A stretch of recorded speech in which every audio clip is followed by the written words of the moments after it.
Social മീഡിയയിൽ ഒരു viral താരമാണ് ഇന്ന് എൻ്റെ കൂടെ ഉള്ളത്. ഗൂഗിൾ ഇന്ത്യ പോലും അദ്ദേഹത്തിൻ്റെ ഇൻസ്റ്റാഗ്രാം അക്കൗണ്ടിൽ കൊളാബ് ചെയ്തിട്ടുണ്ട്. ഷിമീന്നൊരു കൊച്ചു ഗംഗാ ചേട്ടൻ പാടാൻ പറഞ്ഞു, അത് കത്തുന്നു. ആ കൊച്ചു പറഞ്ഞ പോലെ തന്നെ അത് ഇട്ട് കത്തി. ട്രോൾ ഒരുപാട് ഇറങ്ങിയത് അത് നമുക്ക് സന്തോഷമാണ്. ട്രോൾ ഒരുപാട് ഇറങ്ങിയോണ്ടാണ് ഞാൻ കയറി പോയെന്ന് എനിക്ക് തോന്നുന്നത്. എൻ്റെ ജോലി ടാപ്പിംഗ് ആണ്.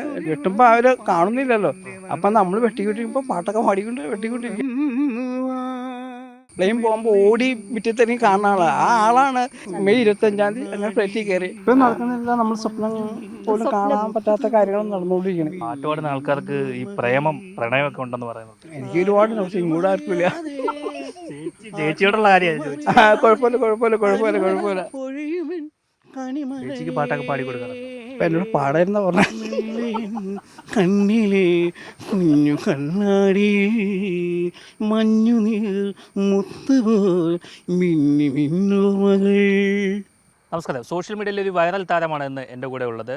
ഗൂഗിൾ ഇന്ത്യ പോലും അദ്ദേഹത്തിൻ്റെ ഇൻസ്റ്റാഗ്രാം അക്കൗണ്ടിൽ കൊളാബ് ചെയ്തിട്ടുണ്ട്. മറ്റാരുമില്ല, റെജിയണ്ണൻ എന്നറിയപ്പെടുന്ന റെജി VP, അദ്ദേഹത്തിൻ്റെ ഭാര്യ മിനിമോളുമുണ്ട്. റെജിയണ്ണ നമസ്കാരം. നമസ്കാരം. ഭയങ്കര വൈറൽ താരമാണ്. ഒരു ചെറിയൊരു പാട്ട് പാടി വൈറലായതാണ്. എങ്ങനെയായിരുന്നു താങ്കൾ ഇങ്ങനെ ഈ സോഷ്യൽ മീഡിയയിലേക്ക് എത്തിപ്പെട്ടത്? സോഷ്യൽ മീഡിയയിൽ എത്തിപ്പെട്ടതെന്ന് വെച്ചാൽ യാദൃശ്യമായിട്ട് സംഭവിച്ചാണ്. ഞാൻ മൂളിപ്പാട്ടും അല്ലാതെയൊക്കെ പാടും.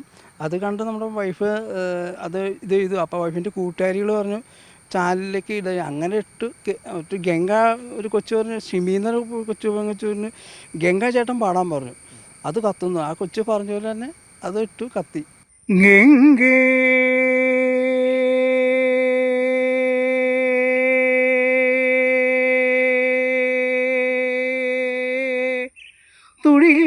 തുകിലുണർന്നു പാടി എൻ്റെ നടന മണ്ഡപം തുറന്നുവാ.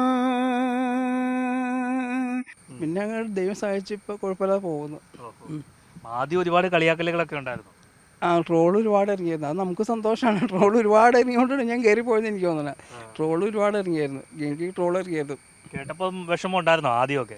വിഷമം തോന്നിയില്ല. നമ്മൾ ആദ്യമായിട്ട് കയറി പോകുന്നതല്ല, അത് വിഷമം തോന്നിയിട്ടില്ല. ഇല്ല. ഒരുപാട് പേര് നോക്കുമ്പോൾ സോഷ്യൽ മീഡിയ വലിയ വൈറൽ താരമാണ്. ചേട്ടൻ എന്താണ് ചെയ്യുന്നത്? ചേട്ടൻ്റെ ജോലി എന്താണ്? എങ്ങനെയാണ് ജീവിതമൊക്കെ? എൻ്റെ ജോലി ടാപ്പിംഗ് ആണ്. ടാപ്പിംഗ് ചെയ്തോളൂ. പോളേട്ടൻ എന്നാണ് എൻ്റെ മുതലാളിയുടെ പേര്. പോളേട്ടൻ്റെ വേണ്ടി ഒരു 400 മരം വെട്ടുന്നുണ്ട്. പിന്നെ നമ്മുടെ ലവ്ലി ചേച്ചി, അവർക്കൊരു 300 മരം വെട്ടുന്നുണ്ട്. അങ്ങനെ ചെയ്തു പോകുന്നു. എവിടെയാണ് ജോലി ചെയ്യുന്നത്? ഞാൻ പെരുമ്പാവൂര് ഒരു ടെക്സ്റ്റൈൽ ഷോപ്പാണ്. ടെക്സ്റ്റൈൽ മാത്രമല്ല, മെഷീൻസ്, പിന്നെ ക്രാഫ്റ്റ് ഐറ്റംസ്, അങ്ങനെ ഉള്ളൊരു വലിയൊരു ഷോപ്പിലാണ് ഞാൻ വർക്ക് ചെയ്യണത്. ഷോപ്പിൻ്റെ ഒരു വെൽഫിറ്റ്, ഫിറ്റ്വെൽ, അങ്ങനെ ക്രോസ് സ്റ്റിച്ച്, അങ്ങനെ 2-3 ഷോപ്പുകളുണ്ട്. ഇത് എങ്ങനെ ഈ ഗൂഗിൾ ഇന്ത്യയൊക്കെ കൊളാബ് ചെയ്യുകയുണ്ട്? അത് എങ്ങനെയായിരുന്നു ആ സിസ്റ്റം? ഗൂഗിളിൻ്റെ കൊളാബ് അത് ഈ കൂടുതൽ ടെക്നിക്കൽ കാര്യങ്ങളൊന്നും റീച്ചേട്ടന് അറിയത്തില്ല. അതെല്ലാം കൈകാര്യം ചെയ്യുന്നത് മിനിമോള് ചേച്ചിയാണ് ഈ വീഡിയോ ഒക്കെ ഇൻസ്റ്റാഗ്രാമിൽ അപ്ലോഡ് ചെയ്യുന്നതും കൊളാബ് ചെയ്യുന്നതൊക്കെ. എങ്ങനെയാണ് ചേച്ചി ഈ ഗൂഗിളിൻ്റെ ഒക്കെ? നമ്മൾ വൈറലായപ്പോൾ പെട്ടെന്നുള്ളൊരു മാർച്ച് 8-ാം തീയതിയാണ് നമ്മൾ ഈ ഗംഗയെന്ന പാട്ട് അപ്ലോഡ് ചെയ്യുന്നത്. കൂട്ടുകാരിയാണ് പറഞ്ഞത്, ചേച്ചി ആ പാട്ട് ഇട്ടുമൊക്കെ ചേട്ടൻ വൈറലായിക്കോളും എന്ന് പറഞ്ഞു. അവൾ പറഞ്ഞ് ഞങ്ങളൊരു വൈകുന്നേരം ഇട്ടു. പിറ്റേ ദിവസമായപ്പോഴത്തേക്ക് അത് 4000, ആദ്യമായിട്ടാണ് 4000 ഒക്കെ നമുക്ക് വ്യൂസ് കിട്ടുന്നത്. പിന്നെ വൈകുന്നേരമായി നോക്കിയപ്പോഴത്തേക്ക് ഒറ്റ ദിവസം കൊണ്ട് തന്നെ 1 ലക്ഷമായി. പിന്നെ അത് കത്താൻ തുടങ്ങിയിട്ട് മില്യണുകളായി. പിന്നെ ഇടുന്നതൊക്കെ അങ്ങനെ മില്യൺ വ്യൂസിലേക്ക് പോയിക്കൊണ്ടിരുന്നു. അപ്പോൾ അങ്ങനെ ഓട്ടോമാറ്റിക്കലി നമുക്കൊരു വിധം നമ്മൾ ഫസ്റ്റ് മീറ്റ് ചെയ്യാൻ വന്നത് മുംബൈയിൽ നിന്ന് ഡാനി പണ്ഡിറ്റാണ്. അദ്ദേഹം വന്ന് അദ്ദേഹത്തിൻ്റെ ഒരു റീല് നമ്മൾ സ്ഥിരം അമ്പലത്തിൽ പോണ ഒരു ആളാണ്, കൃഷ്ണഭക്തനാണ് കൂടുതലും. അപ്പോൾ ആ അമ്പലത്തിൽ പോയി. അപ്പോൾ അവിടെ ചെന്നപ്പോഴാണ് പുള്ളിക്കാരൻ അന്നാ പാട്ട് പാടിയേക്കാന്ന് പറഞ്ഞുകൊണ്ട് ഗംഗാന്ന് പാടി ഇട്ടത്. പിന്നീട് അങ്ങനെ വൈറലായതിനു ശേഷം പിന്നെ ആവശ്യപ്പെടുന്നവർക്കൊക്കെ ആ ലൊക്കേഷൻ വേണമായിരുന്നു. അവിടെ വെച്ച് തന്നെ എല്ലാ ഷൂട്ടുകളും തന്നെ ചെയ്ത്. ഗൂഗിളിൽ നിന്ന് ആരാ ബന്ധപ്പെട്ടെ? ഗൂഗിളിൽ നിന്ന് വരുന്നതിന് മുമ്പ് നമുക്ക് ഫസ്റ്റ് വന്നത് ഇൻസ്റ്റാമാർട്ടുകാരാണ്. ഇൻസ്റ്റാമാർട്ടുകാർ വന്നു. അവരുടെ 2-3 പരസ്യം ചെയ്തു. അതിനുശേഷം നമുക്ക് ഡ്യൂലിംഗോ വന്നു. ഡ്യൂലിംഗോ വന്നപ്പോഴാണ് ഗൂഗിളായിട്ട് ജെമിനിയായിട്ട് ഇതായത്. അങ്ങനെയാണ് നമുക്ക് ഗൂഗിളിലേക്ക് എത്തിപ്പെട്ടത്. ഡ്യൂലിംഗോ വന്ന് മുംബൈ പോയി. ആ സമയത്ത് തന്നെയാണ് ഗൂഗിളും നമുക്ക് കൊളാബായിട്ട് വന്നത്. ചേച്ചിയാണോ ഇതെല്ലാം കൈകാര്യം ചെയ്യുന്നത്, ഈ മൊബൈലിൽ ഇത് അപ്ലോഡ് ചെയ്യുന്നതൊക്കെ? അപ്ലോഡ് ചെയ്യുന്നതൊക്കെ ഞാൻ തന്നെയാണ്. പിന്നെ നമ്മുടെ ചേട്ടൻ്റെ പിള്ളേരുണ്ട്, അവർ നമ്മളെ ഹെൽപ്പ് ചെയ്യും. ഈ ഗംഗയാണ് വൈറലായത്, അതിനുശേഷം പിന്നെ ഏത് പാട്ടായിരുന്നു? അതിനുശേഷം പിന്നെ കുറച്ച് പരസ്യങ്ങളാണ് ചെയ്തു പോയത്. അത് കഴിഞ്ഞിട്ട് ഇപ്പോൾ ഹിന്ദി പാട്ട്, സത്യത്തിൽ എനിക്ക് ഹിന്ദി പാട്ടൊന്നും അറിയില്ല, അതൊക്കെ ഒരു യാദൃശ്യം സംഭവിച്ചു പോയി, അങ്ങനെ ചെയ്തു പോകുന്നു. നമ്മുടെ പ്രേക്ഷകർക്ക് വേണ്ടി ആ ഗംഗയൊന്ന് പാടിയാലോ? ഗംഗ പാട് സൗണ്ട് ഇത്ര സുഖമല്ല, അത് ഇത് ചെയ്യില്ല. വേണ്ട, വേറെ ഏതെങ്കിലും നമുക്ക് സാധാരണ ഒരു പാട്ട് പാടാം. പാടാം. കരയിലും ഒരു മൗനം കസവണിയും ലയമൗനം സ്വരങ്ങൾ ചാത്തുമ്പോൾ, കരളിലും ഒരു മൗനം കസവണിയും ലയമൗനം സ്വരങ്ങൾ ചാത്തുമ്പോൾ, വീണയായി മണിവീണയായി വീജിയായി കുളിർവാകിയായി മനമൊരു ശ്രുതി അഴകാ പൂമാനമേ ഒരു രാഗമേഘം താം, പൂമാനമേ ഒരു രാഗമേഘം താം. ഓക്കെ, അടിപൊളി അടിപൊളി, സൂപ്പർ. ഈ പണ്ട് പഠിക്കുന്ന സമയത്തൊക്കെ പാട്ട് പാടുമായിരുന്നു? എൻ്റെ ഒരു പ്രത്യേകത എന്ന് വെച്ചാൽ ഇപ്പോൾ വെട്ടാൻ തുടങ്ങിയപ്പോൾ വേറെ പ്രത്യേകത, നമ്മൾ പിന്നെ വേറെ സന്തോഷം എന്ന് വെച്ചാൽ വെട്ടുമ്പോൾ അവരെ കാണുന്നില്ലല്ലോ, അപ്പം നമ്മൾ വെട്ടിക്കൊണ്ടിരിക്കുമ്പോൾ പാട്ടൊക്കെ വെട്ടിക്കൊണ്ടിരിക്കുക, അങ്ങനെ പരിപാടിയാണ്. ഈ റബ്ബർ തോട്ടത്തിൽ ഒറ്റയ്ക്ക് ഇങ്ങനെ വെട്ടിക്കൊണ്ടിരിക്കുമ്പോൾ പാട്ട് പാടുന്നത്? ആ പാട്ടാണ് പരിപാടിയുണ്ട്. അന്നേരം എന്ന് വെച്ചാൽ ഈ പാട്ടൊന്നും പഠിച്ചിട്ടല്ല, ഞാനിപ്പോഴും പാട്ട് ഒരുപാട് ഇഷ്ടമാണ് എനിക്ക് പോലും. നമ്മൾ പാട്ട് വെച്ച് നമ്മുടെ വീട്ടിൽ എന്തെങ്കിലും ചെയ്തുകൊണ്ടിരിക്കുകയുള്ളൂ, അന്നേരം പാട്ട് ഒരു വഴിക്കുമെന്ന് ഞാൻ എൻ്റെ വഴിക്കുമാണ്. പക്ഷെ അങ്ങനെ പോയൊരാളാണ്, പെട്ടെന്നാണ് ഇങ്ങനെ ഒരു ഇത് യാദൃശ്യമായിട്ട് സംഭവിച്ചാണിത്. നമ്മളൊക്കെ കുളിമുറിയിൽ കുളിക്കുമ്പോൾ പാട്ട് പാടും, അത് ചേട്ടൻ റബ്ബർ ടാപ്പ് ചെയ്യുമ്പോൾ പാട്ട് പാടും. പാട്ട് പാടും, അങ്ങനെ സംഭവം എനിക്കുണ്ട്. അങ്ങനെ എങ്ങനെയുണ്ട് നാട്ടുകാരൊക്കെ എന്താണ് എന്ത് പറയുന്നത്? സത്യം പറഞ്ഞാൽ ഇപ്പോൾ സന്തോഷം, നാട്ടുകാര് നല്ല ഇതാണ്, നല്ല നമ്മളോട് നല്ല ഇതാണ്, നല്ലോണം അവർക്കൊക്കെ നല്ല സ്നേഹമാണ് എല്ലാവർക്കും.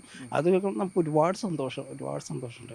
ചേട്ടാ, ഇപ്പം ഈ നാട്ടിലെല്ലാവർക്കും ഇപ്പോൾ അറിയാം, നാട്ടിൽ മാത്രമല്ല ഇന്ത്യയിൽ എല്ലാവരും അറിഞ്ഞു കഴിഞ്ഞു ഇങ്ങനെ ഒരാളിവിടെ കേരളത്തിൽ വെങ്ങോല എന്ന് പറഞ്ഞൊരു ലോകം മൊത്തം ഇതായിരുന്നു. അതിൻ്റെ ജർമ്മൻ ഫുട്ബോളിൽ എൻ്റെ ഒരു പാട്ട് ഇട്ടായിരുന്നു, അവരുടെ ഒഫീഷ്യൽ ഇതായിട്ട് കബി എന്നുള്ളത്. പിന്നെ ഡൽഹി പോലീസിൻ്റെ അവരെ ഒഫീഷ്യലിലും ഗംഗ ഇട്ടുണ്ട്, ഒഫീഷ്യൽ പേജിൽ എൻ്റെ ഗംഗ ഇട്ടായിരുന്നു. അങ്ങനെ ഒരുപാട് ഞാൻ കണ്ടായിരുന്നു എൻ്റെ പോസ്റ്ററൊക്കെ ഇട്ടിട്ട്. പോവാ. അപ്പോൾ എങ്ങനെ ഈ നാട്ടിലൊക്കെയുള്ള ആൾക്കാരൊക്കെ ഇപ്പോൾ എങ്ങനെയുണ്ട് ആ സമീപനം? ആദ്യമൊന്നും വലിയ മലയാളികളുടെ ഇടയിൽ കുഴപ്പമില്ല, എന്നാലും അത്രയില്ല. പക്ഷേ മറ്റ് കേരളം വിട്ടൊരു ഒരുപാട് ഉണ്ട്. ഇപ്പോൾ വേറെ ഒരുപാട് ഗുണമെന്ന് വെച്ചാൽ നമ്മൾ എവിടെ ചെന്നാലും തിരിച്ചറിയപ്പെടുന്നുണ്ട്. ബസ്സിൽ കയറാൻ പിള്ളേർ തിരിച്ചറിയുന്നു, അമ്പലത്തിൽ പോലും പിള്ളേർ തിരിച്ചറിയുന്നു, എവിടെ ചെന്നാലും പിള്ളേരാണ് അതിൻ്റെ ഒരു ഇത്. പെട്ടെന്ന് നമുക്ക് ഇത് ചെയ്യുമ്പോൾ അങ്ങനെ ഒരു ഗുണം, ഒരുപാട് സന്തോഷമാണ്. നമ്മളെ തിരിച്ചറിയുമ്പോൾ സന്തോഷമാണ്. 4 പേര് അറിയുമ്പോൾ ശരി, ഞാൻ അവരറിയാം, പക്ഷെ അവരെന്നെ തിരിച്ചറിയുമ്പോൾ സന്തോഷമുണ്ട്. ഒരുപാട് ആരാധകരൊക്കെ വിളിക്കാറുണ്ടോ? എങ്ങനെയാണ് നമുക്ക് ഒത്തിരി പേര് വിളിക്കാറുണ്ട്. പിന്നെ അതിനകത്ത് നമ്മളിപ്പോൾ എല്ലാവരെയും ഓർക്കുന്നു. പ്രത്യേകിച്ച് ഓർക്കാൻ കാരണം, ഒരു തമിഴ്നാട്ടിൽ നിന്ന് ഒരു ചേച്ചി നമ്മളെ വിളിച്ചു. അപ്പോൾ കോൾ അറ്റൻഡ് ചെയ്യുന്ന ആൾ ഞാനാണ് കൂടുതലും. അപ്പോൾ അന്ന് നമ്മൾ കോഴിക്കോട് ഒരു ആക്റ്റീവ് പ്ലാനറ്റിൻ്റെ പാർക്കിൻ്റെ ഷൂട്ടിനായിരുന്നു. അപ്പോൾ ഞാൻ പറഞ്ഞു, ഇപ്പോൾ റെജിയണ്ണൻ ഷൂട്ടിലാണ്, നമ്മൾ കുറച്ച് കഴിയുമ്പോൾ തിരിച്ചു വിളിക്കാം. അവർ സമ്മതിച്ചില്ല. അവർ പറഞ്ഞു, നിങ്ങൾ കൊടുക്കുമ്പോൾ നിങ്ങൾ പറ്റിക്കാതെ നിങ്ങൾ കൊടുക്കുമ്പോൾ എന്ന് പറഞ്ഞു. അപ്പോൾ ഞാൻ വീണ്ടും പറഞ്ഞു ഞങ്ങൾ ഷൂട്ടിലാണ് എന്ന് പറഞ്ഞ് ഞാൻ കട്ട് ചെയ്തു. അപ്പോൾ വീണ്ടും തുരുതുരാന്ന് വിളി. ലാസ്റ്റ് റെജിയണ്ണൻ്റെ ഷൂട്ട് നിർത്തി കൊടുത്തു. റെജിയണ്ണനെ കൊണ്ട് ഒരു പാട്ട് കേട്ട് കഴിഞ്ഞപ്പോഴാണ് അവർക്ക് സന്തോഷമായത്. അവർ ഒത്തിരി ഹാപ്പിയായി. അങ്ങനെയൊക്കെയുള്ള അവസരങ്ങൾ ഉണ്ടായിട്ടുണ്ട്. രസകരമായ സംഭവം ഒരുപാടുണ്ട്. സന്തോഷമല്ലേ? മറക്കാനാവാത്ത എന്താ ഉള്ളത്? മറക്കാനാവത്തെന്ന് വെച്ചാൽ ആദ്യത്തെ ഫ്ലൈറ്റ് യാത്ര അത് മറക്കാൻ പറ്റില്ല. ആദ്യമായിട്ട് സന്തോഷം, സ്വപ്നം പോലും കാണാത്തൊരു കാര്യമാണല്ലോ ജീവിതത്തിൽ. നമ്മൾ ഇപ്പം നടക്കുന്നില്ല, നമ്മൾ സ്വപ്നം പോലും കാണാൻ പറ്റാത്ത കാര്യങ്ങളും നടന്നുകൊണ്ടിരിക്കണം. ഇതുവരെ നടന്നുകൊണ്ടിരിക്കുമ്പോൾ നാളെ ഇപ്പം എന്താണെന്ന് പറയാല്ലേ, ഇതുവരെ അങ്ങനെയാണ് നടന്നുകൊണ്ടിരിക്കുന്നത്. വലിയ സന്തോഷം തന്നെയാണ്. നമുക്ക് 2026 ഒത്തിരി സന്തോഷം തരുന്നുണ്ട്.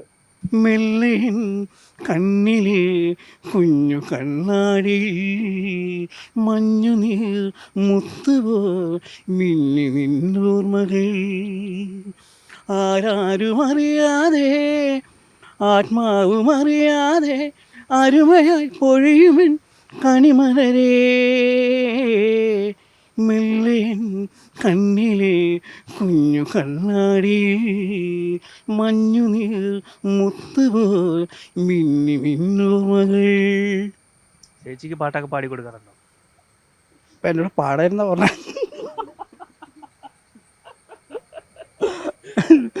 പാടാൻ ഓടിക്കും, അതുകൊണ്ട് ആ പാടുന്ന പരിപാടി ഇല്ല. പാടല്ല, പാട്ട് ഭയങ്കര ഫുൾ ഓളിയത്തിലായിരിക്കും വെക്കുന്നത്. നമ്മുടെ 1 കിലോമീറ്റർ ചുറ്റളവിൽ എല്ലാവർക്കും കേൾക്കാൻ പറ്റും. അത്രയ്ക്ക് പ്രാന്താ. അത്രയ്ക്കും പാട്ടാണ്, നമ്മുടെ പാട്ടാണ് ജീവൻ. ആ പരിസരത്ത് ആദ്യമായിട്ട് ഒരുപാട് ഓളിയം വെച്ച് പാട്ട് ഇത് ചെയ്യുന്ന ഞാനാണ്. അവിടെ അത് നമുക്ക് നമ്മുടെ നാട്ടുകാർക്ക് സന്തോഷമാണ്. സന്തോഷം, പ്രകൃതിക്ക് സന്തോഷം, എല്ലാവർക്കും സന്തോഷം എന്ന് വെച്ചാൽ അത് നമ്മളൊരു അരമണിക്കൂർ വയ്ക്കുള്ളൂ. ആ അരമണിക്കൂർ നല്ല ഓളിയത്തിൽ വയ്ക്കും. അങ്ങനെ പരിപാടി അത് ആരും ഇതിൽ നമ്മളിത് എതിര് പറഞ്ഞിട്ട് എല്ലാവരും നല്ല സന്തോഷത്തോടാണ് നമ്മൾ ഇത് ചെയ്യണത്. ചേട്ടൻ എന്തോരം പഠിച്ചിട്ടുണ്ട്? സ്കൂളിൽ ഒരുപാട് കഴിഞ്ഞു. സത്യം പറഞ്ഞ 8ാം ക്ലാസ് വരെ. എന്നാലും എന്താ ലോകം മുഴുവൻ അറിഞ്ഞില്ലേ? പിന്നെ ഇത് സന്തോഷമല്ലേ. ഞാൻ ഓർക്കുന്നുണ്ട് ചില സമയത്ത് ഇതെങ്ങനെ യാദൃശ്യമായിട്ട് കയറി പോയത് ദൈവത്തിൻ്റെ. ഞാൻ എന്ന് വെച്ചാൽ ഇവിടെ തൃക്കമ്പലമുണ്ട്, ഞാനവിടെ സ്ഥിരം തൊഴാൻ പോണ ആളാണ്. ഒരിക്കൽ ഞാൻ തൊഴുത് പെട്ടെന്നൊരു കിട്ടിയ ഗംഗ എടുത്തിട്ട്, ഗംഗ ഇട്ടപ്പോൾ വേറൊരു ചെറിയൊരു ഗംഗയുടെ ഇതിൽ എന്ന് വെച്ചാൽ 2 വാക്ക് എനിക്കറിയില്ലായിരുന്നു. അന്നേരം കിട്ടി, അന്നേരം അത് പാടിയിട്ടു, അത് സെറ്റപ്പായി. പിന്നെ അത് കഴിഞ്ഞിട്ടാണ് ഈ പാട്ട് നല്ലോണം കേൾക്കണം. അപ്പോഴാണ് എനിക്ക് മനസ്സിലായത് ഞാൻ 2 വാക്കായി വിട്ടാ പോയെന്ന്. അത് ഇടയ്ക്ക് തിരുത്തിയല്ല, ഇടയ്ക്ക് ഗംഗ ഒരു 2 കോടി 1 കോടി 1.5 ആയപ്പോൾ അത് ആ പാട്ട് ഒറിജിനൽ കയറ്റിയിട്ടു, പാടി പിന്നെ ഇട്ടുണ്ടായിരുന്നു. 8ാം ക്ലാസ് വരെ പഠിച്ചിട്ടുള്ളെങ്കിലും ഈ ഇവിടെ വലിയ വലിയ ബിരുദവും ഡോക്ടറേറ്റും ഒക്കെ എടുത്ത ആൾക്കാരെ ഒന്നും ലോകം അറിയുന്നില്ല. താങ്കൾ അറിഞ്ഞില്ലേ? അതിന്റെ ഏറ്റവും വലിയ കാര്യമല്ലേ. അതുകൂടാതെ നമുക്കൊരു അറബിയുണ്ട്, അബുദാബിയിൽ ഒരു അറബി സഹോദരൻ നമുക്ക് വേണ്ടി ഒരാഴ്ചത്തേക്ക് നമ്മൾ ക്ഷണിച്ചതായിരുന്നു. നിർഭാഗ്യവശാൽ നമ്മുടെ പാസ്പോർട്ട് ശരിയാക്കാൻ ചെന്നപ്പോഴാണ് നമ്മുടെ തിരിച്ചറിയൽ കാർഡ് ഇതെല്ലാം വ്യത്യസ്ത രീതിയിലാണ് കിടക്കുന്നത്, പേര് അപ്പം ഡേറ്റ് ഓഫ് ബർത്ത് ഒക്കെ. അത് കാരണം കൊണ്ട് നമുക്ക് അത് ഓൾറെഡി നമ്മൾ റെഡിയാക്കാൻ കൊടുത്തിട്ടുണ്ട്. അത് ശരിയായ ദൈവം സഹായിച്ച് ഞങ്ങൾക്ക് പോകണമെന്ന് ആഗ്രഹമുണ്ട്. വിദേശയാത്ര ഫ്ലൈറ്റ് യാത്ര ചെയ്തു. മുംബൈക്ക് ഫ്ലൈറ്റിലാണ് പോയത്. അത് വേറെ പ്രത്യേകിച്ച് ഞാൻ ഈ വീട്ടിൽ നിന്ന് പ്ലെയിൻ പോകുമ്പോൾ ഓടി മുറ്റത്തിറങ്ങി കാണുന്ന ആളാണ്. ആ ആളാണ് ഇത് കഴിഞ്ഞ മാസം മെയ് 25-ാം തീയതി അങ്ങനെ ഫ്ലൈറ്റിൽ കയറി. 7:30 കയറി, 7 കയറിയിട്ട് 9 അവിടെ എത്തി. അത് സന്തോഷം. തിരിച്ചെന്താ അതുപോലെ തന്നെ. അതൊക്കെ സന്തോഷല്ലേ. ഫ്ലൈറ്റ് യാത്ര സൂപ്പർ, നല്ല സൂപ്പർ. അവിടെ ചെന്നിട്ടാണെങ്കിൽ നമ്മളവർ സൂപ്പറായിട്ട് നല്ല നമ്മൾ സത്യം പറഞ്ഞാൽ അവർ നല്ലോണം സ്വീകരിച്ച് അകത്ത് സമ്പാദിതായി പോയി. അതൊക്കെ സന്തോഷമാണ്. സംവിധാനം പോലും നമ്മളെ അതിപ്പോൾ നമ്മളെ സാറെ ഇവിടെ ഇരിക്കുന്ന പുള്ളി അടുത്തിരുത്തിയാണ് എല്ലാം ചെയ്തുകൊണ്ടിരുന്നത്. അങ്ങനെ ഒരു ഇത് കിട്ടിയ സന്തോഷമാണ്, ഒരുപാട് സന്തോഷം. ഇതൊക്കെ ദൈവത്തിൻ്റെ ദൈവാനുഗ്രഹമാണ് എല്ലാം നടക്കുന്നത്. എല്ലാവരും സ്വപ്നം പോലെ, അത് സ്വപ്നം പോലെ നിങ്ങൾ നടന്നോളൂ. 2 ദിവസം 3 ദിവസം വരെ സ്ലോ ആയിട്ടാണ് പോയിക്കൊണ്ടിരുന്നത്. എന്നിട്ട് ഇന്നലെ വൈകിട്ടാണ് മറ്റേ അത് ഫുട്ബോളിന്റെ അതിട്ട് വൈകുന്നേരം ആയപ്പോൾ കത്തി. അതിപ്പോൾ 40 ലക്ഷം കഴിഞ്ഞു അല്ലേ, 50 ലക്ഷമായി. അത് സന്തോഷം. ഇനി എന്താണ് ചേട്ടൻ്റെ ആഗ്രഹം? ഇനി ഒരു ആഗ്രഹമില്ല, വരുന്നു എങ്ങനെ സന്തോഷപൂർവ്വം സ്വീകരിച്ചു പോകും, അത്രേ ഉള്ളൂ. ചേച്ചിക്ക് എന്തെങ്കിലും ആഗ്രഹം? നമുക്ക് ദൈവം സഹായിച്ച സന്തോഷത്തോടുകൂടി ഞങ്ങൾക്ക് 2 പേർക്കും ഇരിക്കാൻ സാധിക്കട്ടെ. അതുപോലെ തന്നെ നമ്മളെല്ലാവരും സ്നേഹിക്കുന്നവർക്കും നല്ലത് വരട്ടെ. എല്ലാവരും പാട്ട് ആസ്വദിക്കുക, എല്ലാവരും പാട്ടിനെ നമ്മൾ ദൈവമായിട്ട് കാണുക. പ്രകൃതി, ദൈവം, ഈശ്വരൻ എല്ലാം പാട്ടാണല്ലോ. നമ്മുടെ എല്ലാ അസുഖങ്ങളും മാനസിക സന്തോഷവും ദുഃഖവും എല്ലാം നമുക്ക് പാട്ടിലൂടെ നമുക്ക് മറക്കാനും എല്ലാത്തിനും കഴിയട്ടെ എല്ലാവർക്കും. ഹസ്ബൻഡിന് റെജിയണ്ണന് പാട്ടെന്ന് വെച്ചാൽ ജീവനാണ്. എന്തെങ്കിലും ഒരു വിഷമം ഉണ്ടെങ്കിൽ പാട്ട് കേട്ട് കഴിഞ്ഞാൽ ആ വിഷമം അങ്ങോട്ട് മാറും. ഞങ്ങൾ തമ്മിൽ പിണങ്ങിയിരിക്കുമ്പോൾ വിഷമം മാറ്റാൻ 2 പാട്ട് വെച്ച് കേട്ട് കഴിഞ്ഞാൽ ഓക്കെ ആയി. പാട്ട് കേട്ട് കഴിഞ്ഞാൽ ആള് റിലാക്സ് ആയി വന്ന് എൻ്റെ അടുത്തൊന്നും മിണ്ടും. നമ്മളങ്ങോട്ട് ചെല്ലില്ല, നമ്മുടെ അടുത്തൊന്നും മിണ്ടിക്കോളൂ. പാട്ടാണെല്ലാം, പാട്ടാണ് ജീവൻ. അത് പാട്ടാണ് ജീവൻ. ജീവനല്ലേ? പിന്നല്ലേ, ജീവനാണല്ലോ. അതുകൊണ്ടല്ലേ ഇരുന്നിങ്ങനെ സന്തോഷം. എങ്ങനെയാ കല്യാണമൊക്കെ എങ്ങനെയായിരുന്നു നിങ്ങളുടെ കല്യാണം? അറേഞ്ച്ഡ് മാരേജ് ആണ്. അടുത്താണ്, 1 കിലോമീറ്റർ അപ്പുറമാണ് അവിടെ. എന്നാലും അറേഞ്ച്ഡ് മാരേജ് തന്നെയാണ്. പാട്ട് പാടുന്ന ആൾക്കാർക്ക് ഈ പ്രേമം നന്നായിട്ട് ഉണ്ടാവുമെന്ന് പറയും, പ്രണയമൊക്കെ ഉണ്ടെന്ന് പറയുന്നുണ്ട്. എനിക്ക് ഒരുപാട്, പക്ഷെ ഇങ്ങോട്ട് ആർക്കില്ല. ചേച്ചിയോടുള്ള കാര്യമാണ് ചോദിച്ചത്. കുഴപ്പമില്ല. സന്തോഷം, കുഴപ്പമില്ല. പോണേ ഇപ്പോഴും പ്രണയിക്കുന്നു, അല്ലെങ്കിൽ വീട്ടിലിരുത്തില്ല. ഇപ്പോൾ ആളുകൾക്ക് ഈ കൊളാബ് ചെയ്യണമെന്നുണ്ടെങ്കിൽ ഇപ്പോൾ ഒരുപാട് പരസ്യം ഉണ്ടെന്നൊക്കെ പറയുന്നുണ്ട്. അപ്പം അങ്ങനെ ആർക്കെങ്കിലും ഒക്കെ വരണമെന്നുണ്ടെങ്കിൽ എന്താ അവർ ചെയ്യേണ്ട ചേട്ടനോട്? അതൊന്നും ഇവിടെ പറയാം കൃത്യമായിട്ട്. എന്താ ചെയ്യേണ്ടത്? എങ്ങനെ കോൺടാക്ട് ചെയ്യണം? എന്താണ്?